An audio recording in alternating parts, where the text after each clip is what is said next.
Roxy, I am beyond excited to have you here today. I've been looking forward to this so much since we last spoke and I was on your show. It's just amazing to have you here. I love your energy. Welcome. Thank you so much. It's the feeling is so mutual. I'm just so excited to just be in space with you again and just get to hang out. We get to hang out, albeit virtually, but we will do it in person sometime soon. Yes. We must. So I want to talk to you about empowering women. You and I, this is a huge topic for both of us. I think we're very much aligned on this. And I know that you talk, I love your journal, by the way. Thank you. And I want to go into that more. But you talk a lot about self-mastery. And I guess the way I'd like to kick off is, what truly is self-mastery? Like how would we know if we'd mastered ourselves? Yeah. Well, first of all, it's a life journey. So there's no period at the end of that sentence, right? It's not self-mastery dot Mhm. period. It's like a dot, dot, dot. It's a comma. It's, it's for the rest of your life that, my interpretation of it is how much can you truly come to know your true self. And then the next step from there is how deeply can you develop this sacred, unconditionally loving, trusted, revering relationship with your authentic self. And that journey, that process is self mastery with a lot more in there, but that's kind of the bullet point version.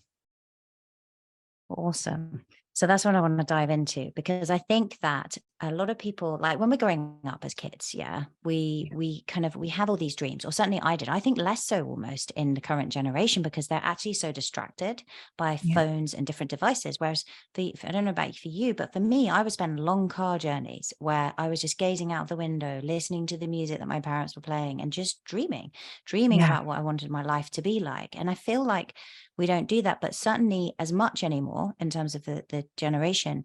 But I also think as adults, we lose sight of that, right? Because we just get caught up in what we are doing and kind of so much has happened before. Um, what have you found in terms of women who really do want to step into their most authentic self? Where Mhm. can they start?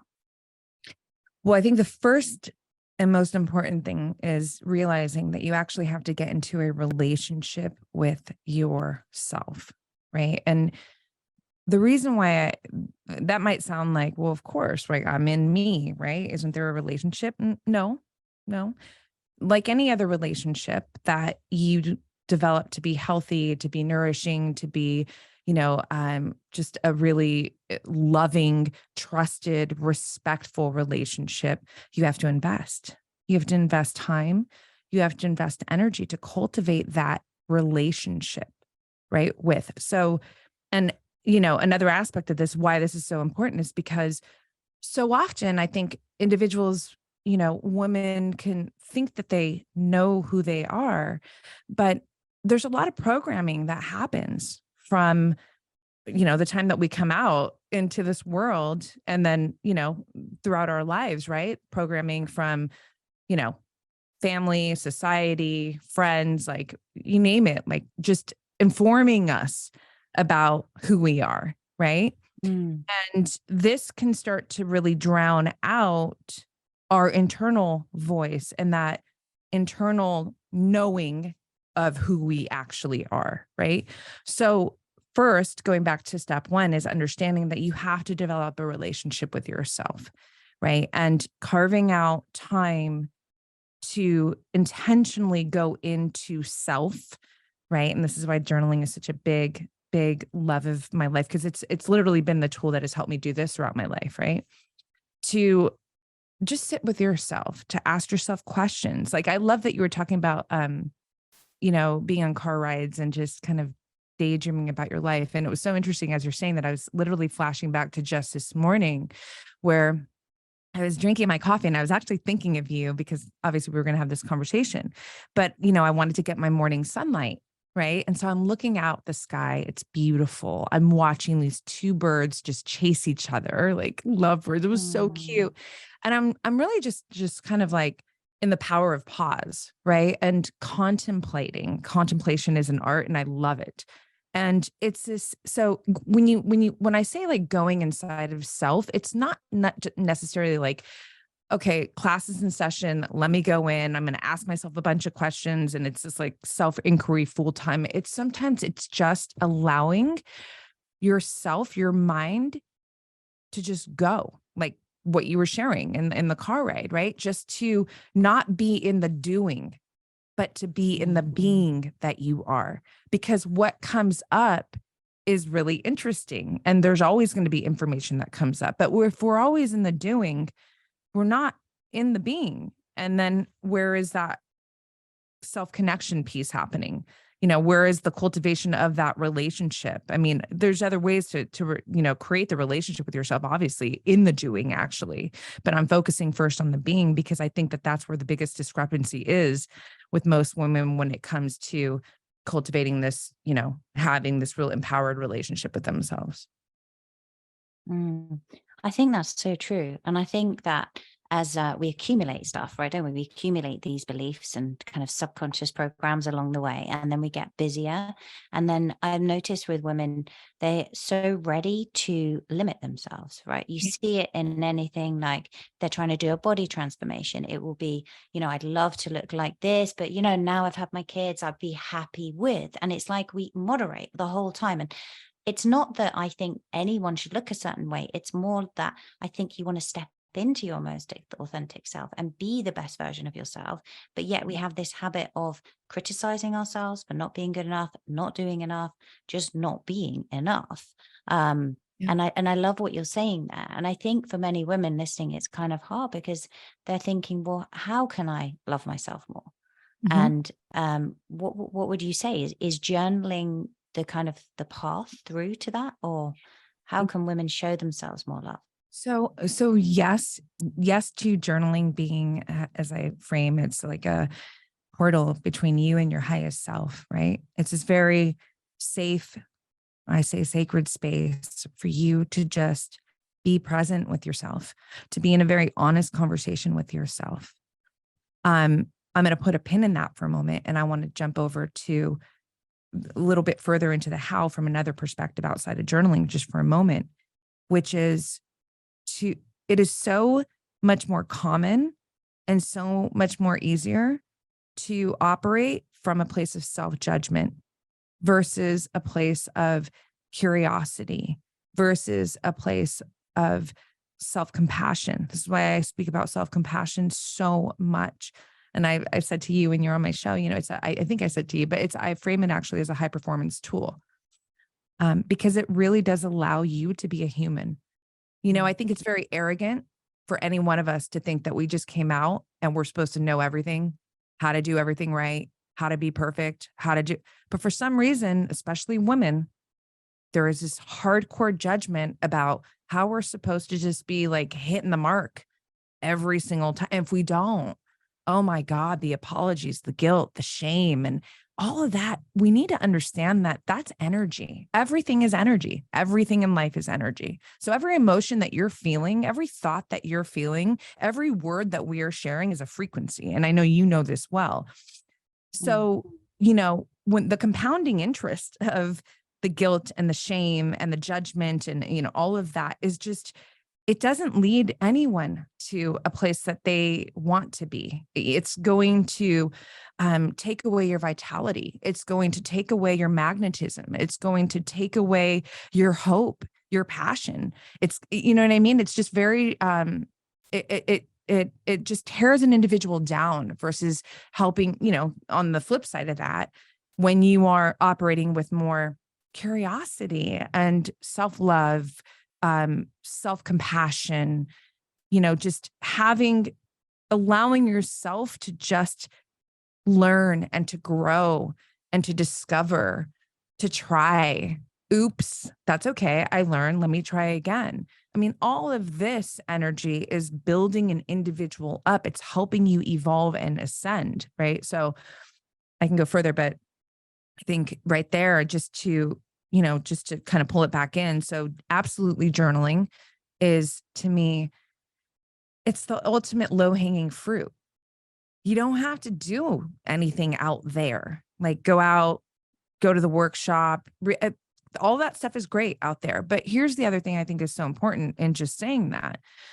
I think all we've ever been taught to do is go out there, out there, out meaning outside of us. Every answer that you need to create your quote unquote great successful life, you got to go out there to get it. And I call bullshit on that. I say, yeah, there's a lot of things out there you have to get, but everything starts from within. So if you're not doing the inner work first, you're missing the mark. Because, and I know, you and I speak about that, or we've spoken about this, but like I have a quote, the inner shapes the outer. Anything that you want to change externally, you have to change internally first. So it's a really good idea to start to get comfortable going inward and spending time with yourself, which I know isn't easy to do. And we can talk about that further. But I mean, it really is the most important starting place, for anybody who wants to, I frame like thriving from inside and out. We hear all about success out there, wealth, success, flourish. And it's always this external picture of an individual's life. And I'm like, but what about the internal? Because we all know the Mm. story about the person who has everything going on out there, and on paper, it's like, oh my God, you're crushing it. But inside, the story comes out later. The individual is like, I was empty inside. I didn't know who I am. I had to go on some retreat to come home to me. Yeah, I can, Mm. it's like, so it So always true. starts from within. Yeah. Mm. And I think that's the thing as well, isn't it? And people beat themselves up because they're like, well, why do I feel this way? Why do I feel unhappy? Why do I feel a bit depressed when I should be happy? I feel like I should be. Look at me objectively. I have these things. I should be happy. And they're not showing that kindness and compassion. I know that was definitely true for me when I was depressed. And I had to sit with myself to be Yeah. able to change, because the outer world kind of eventually shows a mirror, right? And I think this is the thing with success as well, is everyone's definition is different, because we often attribute it to wealth. And Mhm. then, if there's an area that's being highlighted, like someone's, their relationship's gone wrong or something, now they feel like, oh, I'm not successful in that. Yeah. We're always it gets highlighted when it isn't there, if you see what I mean, or if it's 100%. there to an extreme. Whereas Mhm. I think that you're so right. Like if you wanted to cultivate success in all the key areas, right? Everyone wants health, everyone wants good relationships, and everyone wants to have a level of wealth where they don't need to worry about it, at least, Yeah. right? And then Exactly. beyond that, it's a spectrum. Yeah. Yeah. But Yeah. that all starts from within. Yeah. And I think it's so important to the power of questions. Ugh, I can't speak enough about it, but I have the rest of my life to do it. So that's good. Um, Asking yourself questions. And again, not from a place of judgment, but from a place of curiosity. Like, for example, an individual's idea around what a great relationship or a perfect relationship, but you put the word, whatever, an awesome relationship is. Who gave you that idea? Just ask yourself that question. Where did that image come from?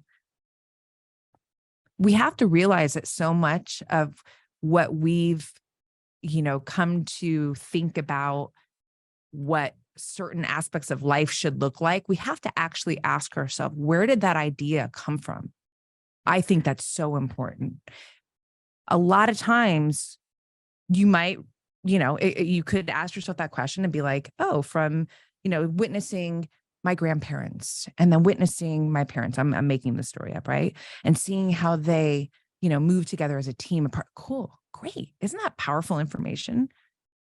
But what if the answer to that question is, I don't know. I just kind of grew up thinking that, this and this is what makes a great relationship. This, like, I'm just using a relationship as one example, right? My goal here with this, moment is to say that we need to start expanding our minds with questions, going in and just asking questions. This is how we're going to also come to discover who we authentically are, what we authentically want to say yes to or want to say no to, what we authentically want to create in our lives, not an idea that somebody, programmed us to, think should be the way, or some kind of pressure from somewhere else, but like, what do you truly want? Who are you truly? You don't get to know this truth without asking questions. It's almost like a very scientific method, right? You know, I mean, truly Mm, though, like you want to get to the truth. How are you going to do that? And it's not just by like mm, guessing, right? So I think that's really, really important, is just to come to create a relationship with questions, and to not look at questions as the enemy, and to be brave. You can't make any progress in life if you're not willing to be honest with yourself. Period. End of story. Hard stop. Like done. And the power that comes with self-honesty, oh man, the ripple effect. You want to talk about confidence, like true self-confidence?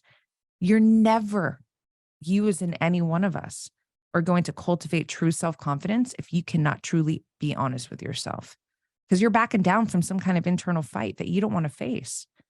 But the person who can face real discomfort within and just do it with honesty, I mean, right there, it's like you're cultivating more confidence, because you're saying to yourself, even if you're not conscious of it, you're saying to yourself, I'm willing to face this challenge.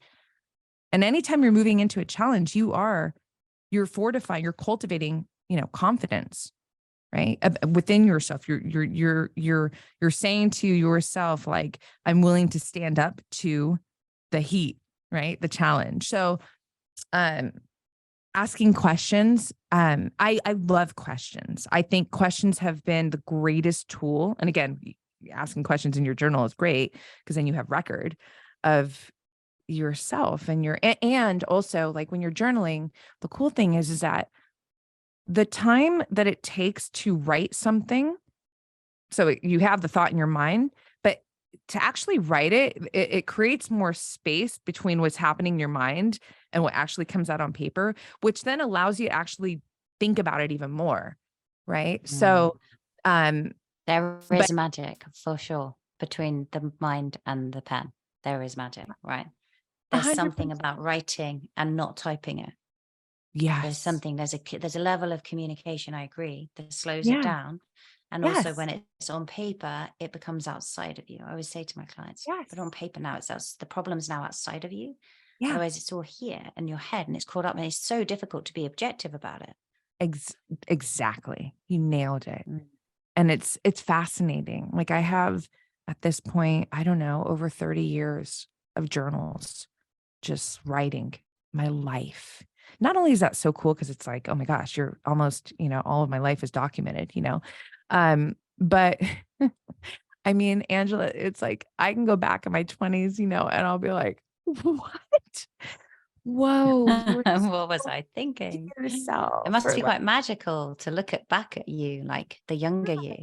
yeah. Well, what's so cool is to see, like, I've always been orbiting the truth of who I am, like, meaning certain understandings and connectivity, I say, with the spirit, with like the universe, like that's always been so present, such to that where I was like, that was your language at 19. Like, how are you? Wow. Like, I forget that I was talking about abundance and stuff at 19. I'm 45, right? So it's like, Mm. but I saw a lot of the internal conflict, a lot, especially when I was a teenager. I blew out my knee. I had 3 knee surgeries, and I don't know if we talked about this before, but I had, yeah, 3 back-to-back surgeries. So I went from being very athletic to not, and I was on the American diet, and it was horrible. I gained weight, my body composition. Unfortunately, if I gain weight, I gain it all over, but still, like, I went from, being like a natural 8-pack, it's just my genes, to all of a sudden it was like, what? What's happening here? And This doesn't it, feel like me. it certainly didn't feel like me. It certainly didn't look like me. And, now I'm going towards the end of my teenage years, and it's not getting better because I didn't have the tools. I didn't know, because prior to that, it was like, I didn't, it wasn't like, oh, I'm eating this for that reason and I'm training. It was just kind of like my lifestyle was active. I could eat whatever and it was fine. But until it wasn't, that's the catalyst that helped me discover one of the greatest passions of my life, which is, all things vitality, right? And which would lead you into like biology, nutrigenomics, physiology, neuroscience, even, right? So in a way, it was a gift, right? But there were a lot of painful years in trying to figure out like, how do I crack the code? And what's so cool and kind of connects to one of the first things you were saying this in our conversation was, you know, I think one of the greatest, I'm going to repeat that. I think one of um, the greatest ways to age yourself is to settle in life. Mm. Settle here, you're going to settle there, you're going to keep settling and settling and settling. And ultimately, what you're doing is you're suffocating your potential, you're suffocating your desire. And that's not what we're here to do in life. We're here to express ourselves, we're here to become, right? Mm. We're So always becoming, right? we're always We're becoming. always becoming. Exactly. Mm. Yeah. So I think that, for me, and I love myself for this, I never settled. Now, the journey wasn't fun. I did every diet you're not supposed to do. I mean, it was rough. I'm in my 20s. I lived in New York City. Like, it was a whole another beast of a life. I learned a lot though. And a lot of that, I mean, there's no regrets because of the knowledge and the wisdom that I attained from it. And I eventually cracked the code, gratefully. But the reason why is also because I just never settled. I never ever believed that it wasn't possible for me to get to that space, to that being that I knew that I am. It was like I was in kind of a lower frequency of myself. That's not me being mean, that's me being honest. And I think it's really important, and this is why, I mean, I love you, I love your show, because you really do understand vitality. And vitality, anybody who wants to get into an empowered relationship with themselves and get into a higher spiritual relationship with themselves, which to me is really all one thing. Vitality is a very important piece here, because if you're not feeling good just on a health level, how are you going to do that? How are Mm. you going to have that energy to like go out and create the thing and try? And, and we need to understand that we are like a radio. We're like a radio, right? So we're receiving and we're transmitting every day and every moment. And if you are not, if there's health issues, and I say that with compassion, because I understand that there are people who have health issues that, they're doing their best and there's still issues. So this is not a judgment against anyone's health. It is to say, especially from my experience, that there were choices that I was making in the initial that I just didn't know better, And when I started to learn and make the choices that would promote more vitality throughout my lifestyle, my emotional resilience just went on, it like up leveled to a whole nother level, like a whole nother expression. Right. And that's just one example. My Mm. connectivity to self. And then there's, all the external, aspects that one can receive when they, or experience when they're operating with more vitality. So it's such an important piece to this conversation, which is, for me, my work. I cannot sit here and just talk about, oh, it's just the mind, or oh, it's just the heart, which the heart is such a big conversation for me. I'm a very heart-centric woman. We're in a physical body for a reason. We live in a physical world. It's not just all consciousness. This is, the more you get into this unconditionally loving and empowered relationship with yourself, the more you really start to honor your body. And then in that honoring, Mm. there's that respect. And in that respect comes different behaviors and habits and lifestyles. I love that. I love that. If you look, I was thinking when you were talking there, I always like, it's a requirement in my coaching programs that I always say to my program members or to individual clients I'm coaching, you need to honor and treat yourself like a high performance athlete. Because if you look at them, the ones that are really at their peak, they Yeah. don't just push and go through this energy burnout, but boom bust cycle. They're Yeah. looking after everything, right? They're using affirmations like we talk about. They're journaling. They're nourishing their body with really healthy food. I think like Novak Djokovic, is a shining example of this, right? They have boundaries. They do the right amount of fitness and it's balanced with the right amount of recovery. They program their mind with positive thoughts. Like they take care of themselves as a whole.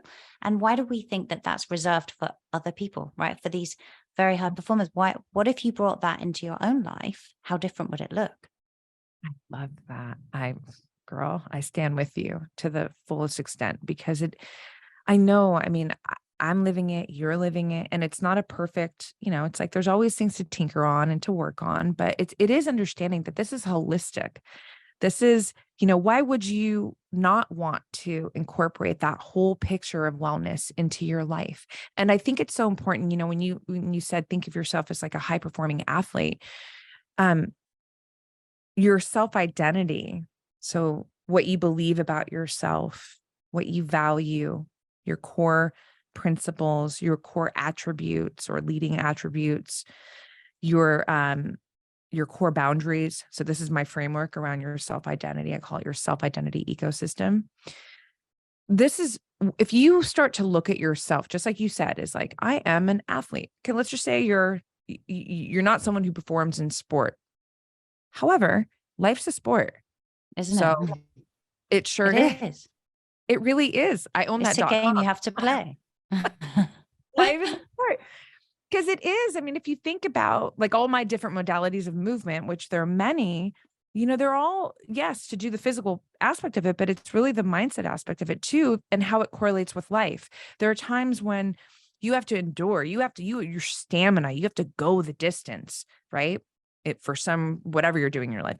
There's some moments where you got to sprint, go get it done. There's moments where the load is really heavy.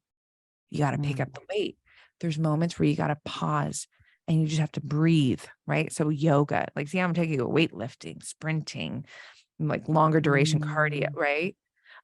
So it's all like transferable for me, jujitsu. It's like, man, when there's like, you got to be really comfortable in discomfort, And so if you can start to think of yourself, step away from just kind of the typical, ideas we have around, like just using the example of athlete, and start to look at yourself in your life as you are an athlete, no matter what your career path is, and no matter, how actually physically active you might be, or, but life in itself is a sport. And you're going to have to, there's highs and there's hards, and how are you moving through it? And I think that when you can start to integrate this idea into your self-identity, and that's just one example, it's going to shift your behaviors. It's going to shift your habits and then your lifestyle, right? Behaviors, habits, lifestyle. Another example would be like, how do you imagine yourself to be? Let's just say you're an entrepreneur. What does that mean? What kind of entrepreneur? Right. And you start to get very clear on the identities around, these, ideas of a human. So athlete, entrepreneur, it could be mom, it could be whatever you want it to be, but think about the ideal expression of this individual. How are they showing up? And then you can start to integrate that into your own identity. I am an athlete. Am I competing? Not right now, but actually I'm going to enter some track competitions because why not? But no, I mean, I'm not competing, right now. I am an entrepreneur. I'm very clear on the first word that comes to my mind is conscious entrepreneur, generous entrepreneur, heart-centric entrepreneur, right? But my point is that I identify with this identity that I have gotten very clear on. And when you do this, it anchors you into the process, right?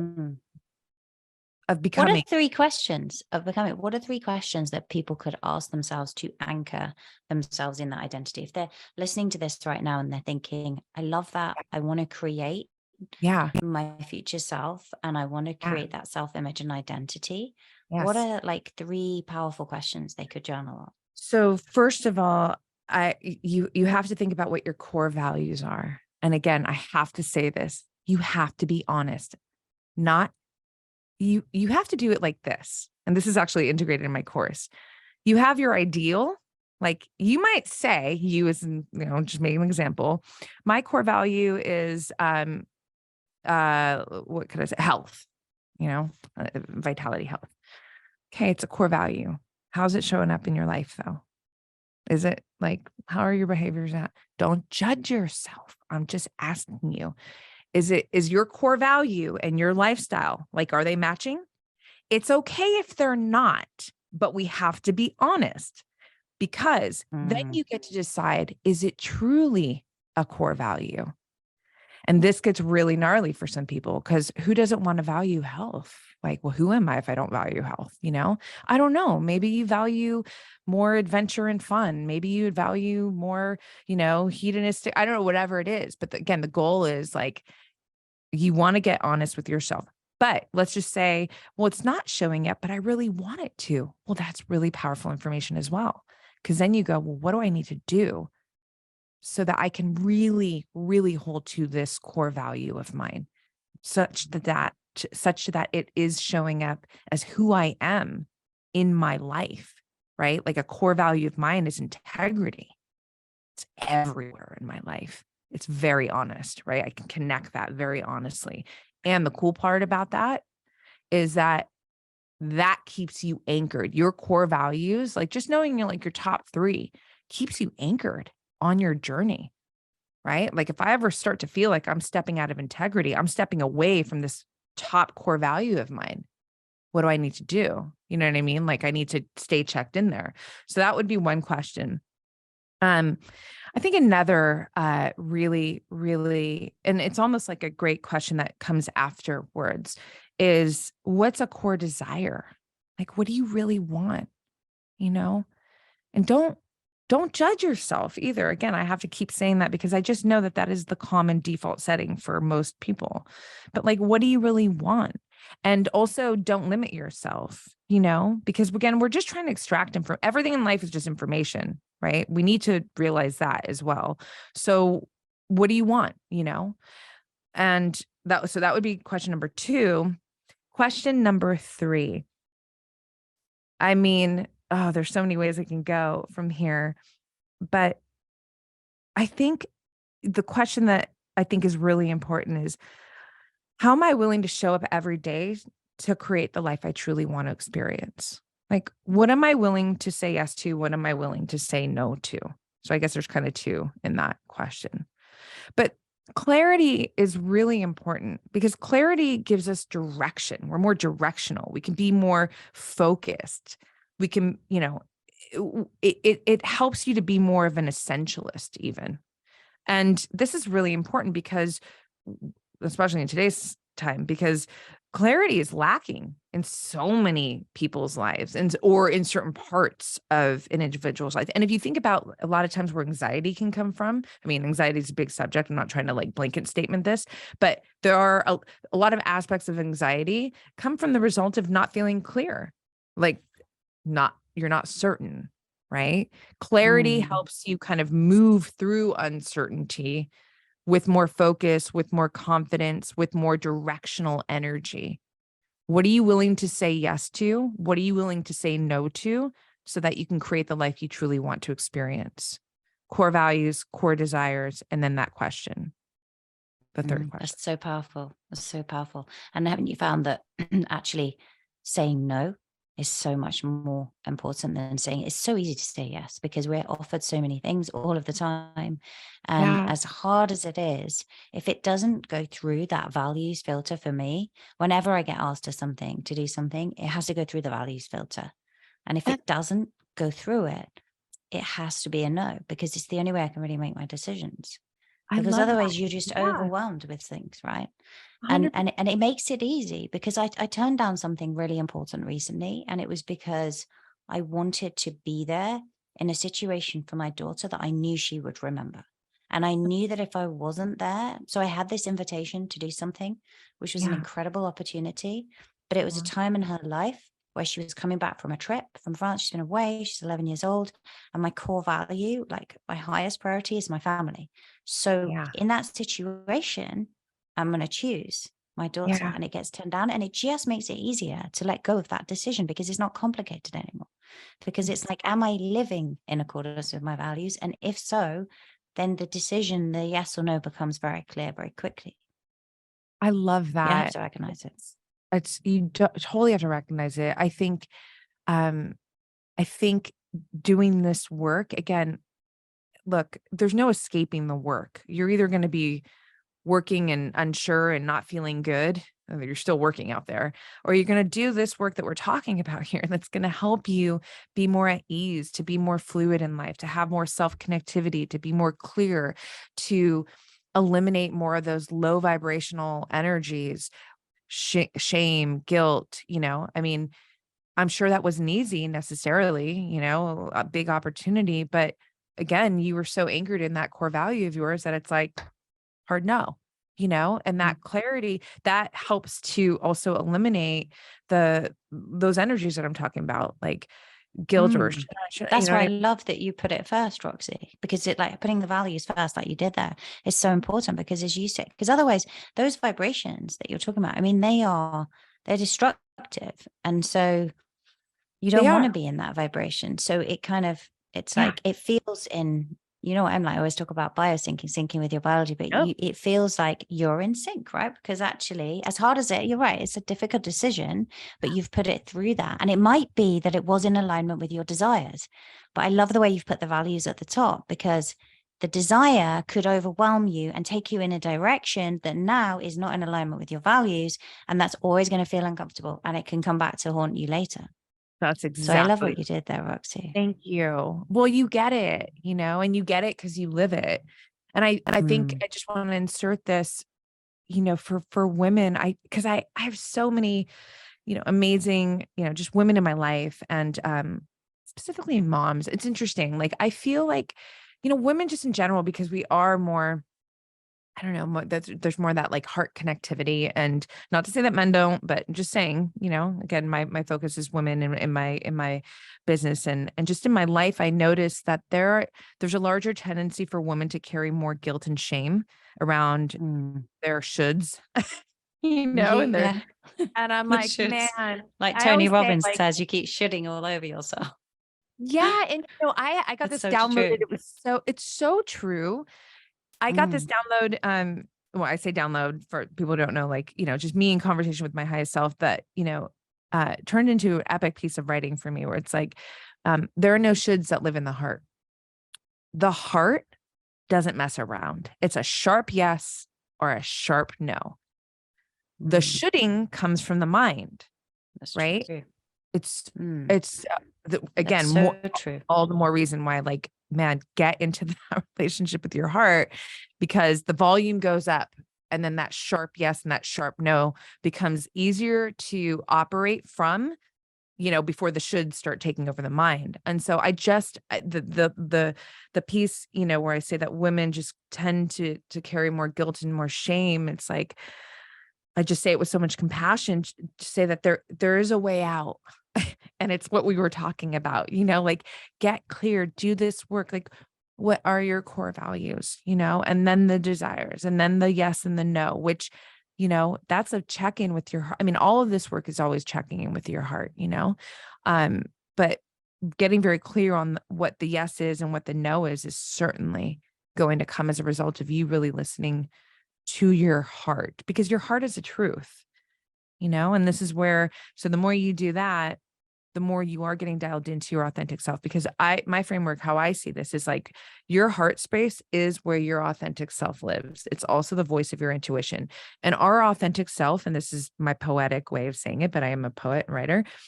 Our authentic self is the magnetic fabric of our highest self. Essentially, it's one thing, right?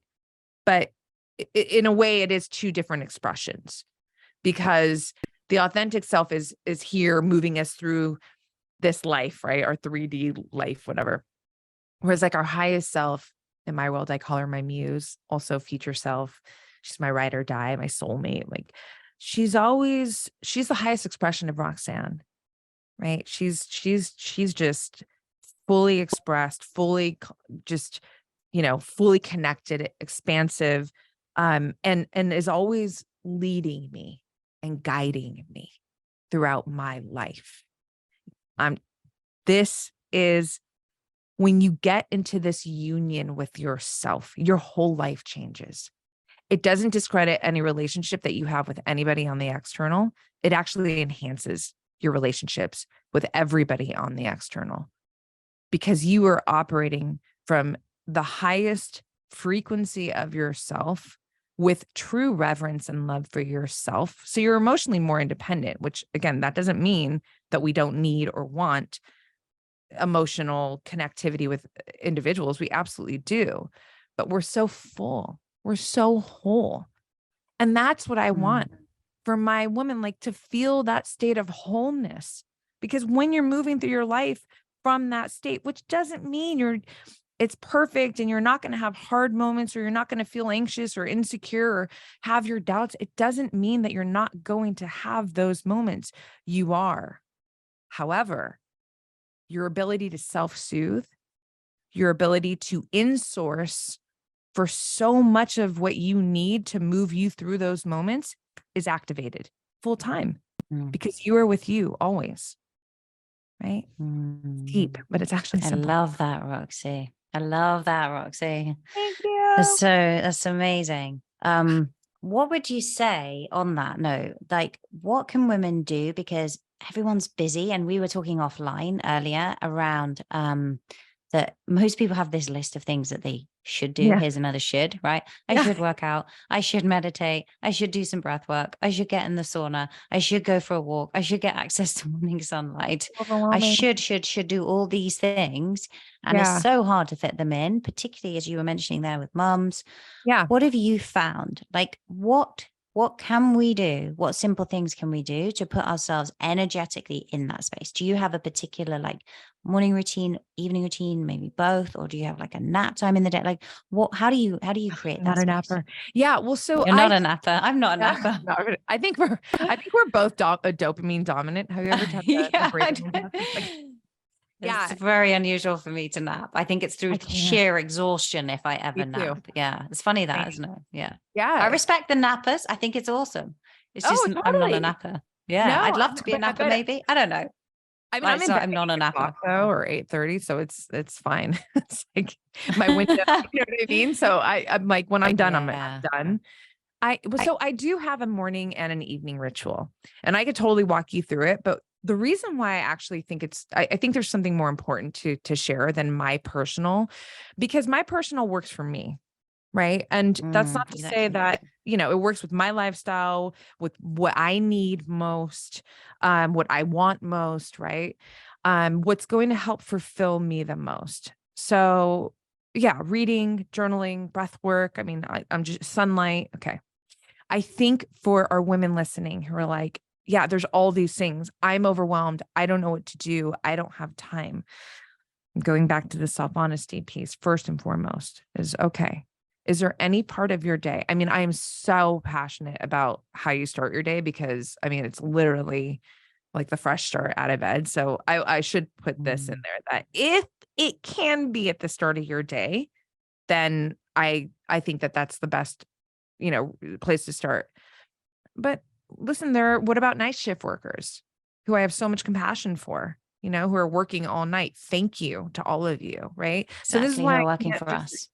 They're working for us. Right. So I don't want to integrate mine as like, oh, this is because it's not, it's just mine. Right. I think the first place is for you, to ask yourself, like, with full honesty, first of all, what do I think I need most right now? And that could be like, I don't even know. I need everything. But it's like, okay, but what do you really need? Do you need a hug?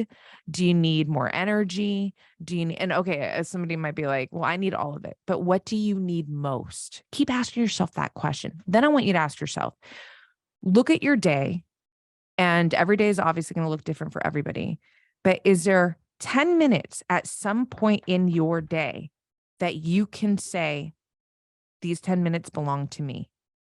Like, it literally has to belong to you. It's a scheduling with what I say is your VIP, like you're very important person, because you are a very important person, right?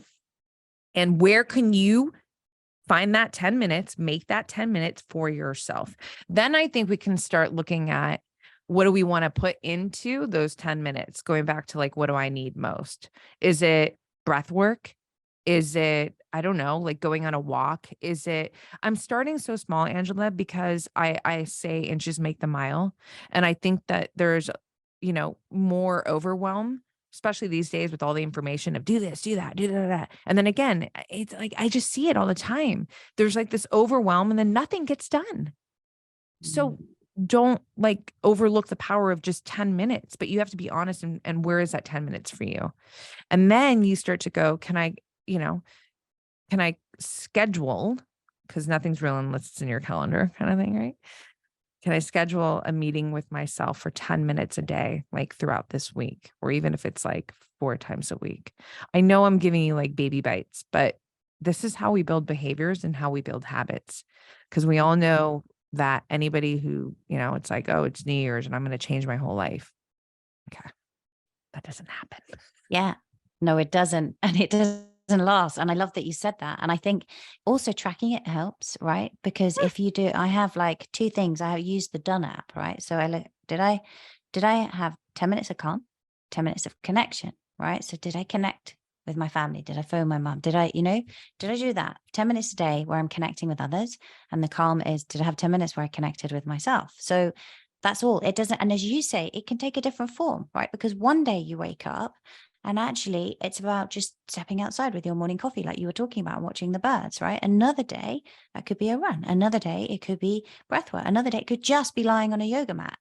But it depends on the day. And all you had to do is just say, I just had to connect with me and just have that kind of calm space for 10 minutes.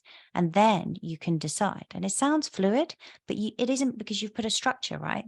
The deal was you just had to find 10 minutes. I love that you said that. It's like, Oh, and thank say, I And you know love what? it. Because we have to also look at like what's underneath that, the message that you're saying to yourself. I'm worth making this time to connect, to go, to do, to nourish myself. Right. So Mm. if you're someone who's already doing, let's just say like you're a woman who's already lifting weights and that's why, again, I had to ask, like, what do you need? Because you might be someone who's already doing like a lot of physical things, maybe, and like things to maintain your health. But are you doing anything that's kind of more in the world of spiritual? Like, I mean, that word can mean different things for different people, right? But we'll just say self-connectivity. I'll say that, like maybe there's a discrepancy in that. And like, that's why you feel like, they're like, if the goal is to get into a state of wholeness, how about that? Like anchor in that. What do I need to feel more whole? That's actually a great, I'm glad we're like really whiteboarding this right now. Mm. I love it. I love Because it. What do I need to feel more whole? to feel more whole. Such a great question.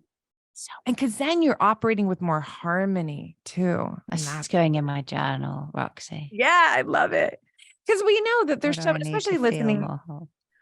to your podcast, I know that there's going to be so many individuals who are already doing so many great things for their health and vitality. So again, what do you really need? Now we just move that over to what do I need to feel most whole?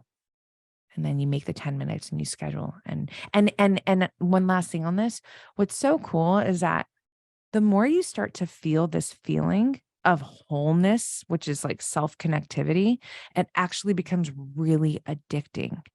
And before you know it, you're not finding the time. You're prioritizing the time. Mm. Have to, because the same way that you have to spend time with your kids or your partner because you love them and you have to spend that time with yourself.